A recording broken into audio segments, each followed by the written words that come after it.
All aboard the Canal St Ferry, the go-between carrying secrets back and forth between lovers who seldom see one another, and in fact often quarrel.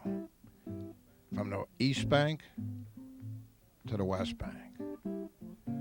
Among ferry passengers, there are no hydrophobes, only people who love water, and those who like to leave part of their city travel to the care of others, and people unable or unwilling to be caught in the clotting and crowding of the automotive world. The river, like a giant so conscious of his strength, he can afford to look lazy.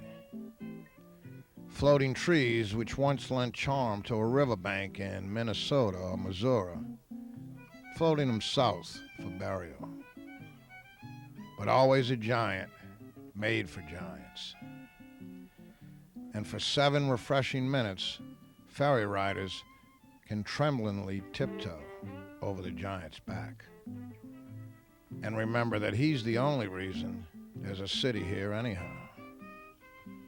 So the ferry floats on, like a tennis ball lobbed 100 times a day, between where people work and play and where they rest, from the den to the bedroom.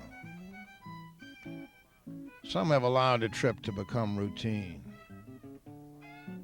Luckier ones find something new each time. The most lucky ones keep imagining they're in command of this craft, taking her over the only stretch of the city where staleness is a stranger. Land warriors don't travel well over water.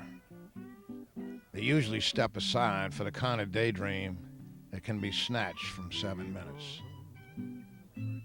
Until the first bridge over the river was built in 1935, ferries were the only link between the banks.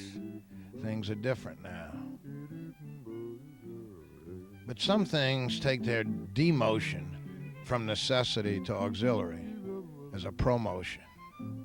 The ferry is one of these. Ronnie Burgess, Eyewitness News, Night Watch.